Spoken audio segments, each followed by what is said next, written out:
She found herself increasingly tortured by mental replays of that nightmare ride, and when her boss reprimanded her 3 days later for her poor work performance and flat attitude, Julie broke down and told him the real reason why.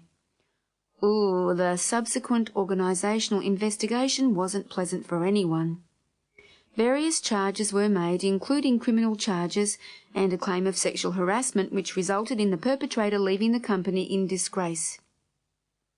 Julie needed ongoing counselling for a few years to deal with the post-traumatic stress symptoms she suffered, and she felt very humiliated by the office gossip and innuendo to which she was subject. She heard things like, "Well, Julie probably asked for it. We all know that she's a tease." Now, this is a very disturbing case where the woman is a stereotypical victim who suffered severe grief and physical, emotional and mental injury as a result of unwanted sexual advances by a work colleague.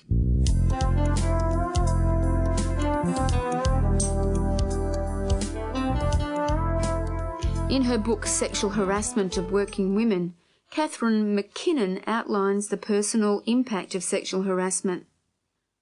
It includes a range of responses like humiliation, degradation, shame, embarrassment, guilt, intimidation, frustration, a sense of hopelessness and emotional breakdown.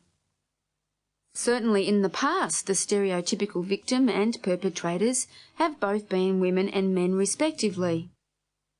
The profile of the harassed victim is the young, unmarried woman who's attractive, or the low-salary job, low status, and working in a large group of men. The profile for the harasser is the male who's older, married, and probably in a supervisory role. Most of the victims think he's not been doing his job very satisfactorily either. Why does the perpetrator sexually harass females typically? Well, sometimes it's just because he's lusting after her. Often it's because there's a sense of personal power. It boosts his ego, makes him feel important, virile and in control. Sometimes it's a social control thing where he puts her back in her place. After all, a woman should be at home. Often when he's in a power position, he has the power to hire her and fire her and maybe up and down her salary and give her favours. So surely he thinks that entitles him to pinch her breast. Now, it's not just the stereotype anymore, though. In more modern times, it's not always the male who's the aggressor. Remember that movie Disclosure with Demi Moore and Michael Douglas? In the movie, Demi's character was the boss who was trying to sexually seduce her male team member. The insinuation is that in these modern times of equality in business, a female boss may have the power, and if she wants to exert that power in sexual dominance, she will. Is that what sexual harassment is really all about? Power? It's an interesting question.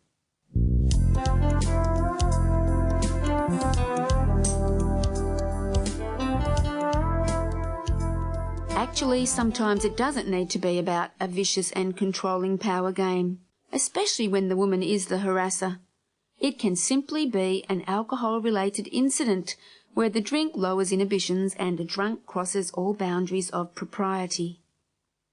Here's an example which is worthy of consideration for anybody who's ever abused alcohol at a work celebration, maybe the Christmas party.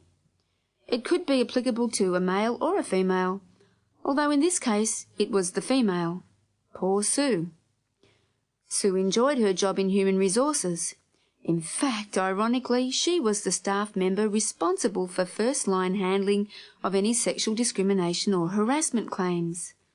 So what did Sue go and do? She got blind drunk at the office Christmas party and got very sleazy all over one of the male staff members. She sat on his knee, pretending he was Santa, and tried to kiss him.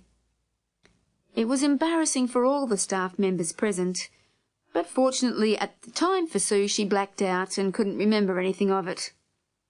She was reminded harrowingly the following week when she found that the guy had filed a claim of harassment against her. Now, in the subsequent internal investigation at work, the man actually dropped his charges when Sue personally apologised and promised to leave him alone in the future and seek counselling. The victim didn't suffer much at all in this case. He was just annoyed that he'd been embarrassed and had his night wrecked at the Christmas party. The perpetrator actually became the real victim in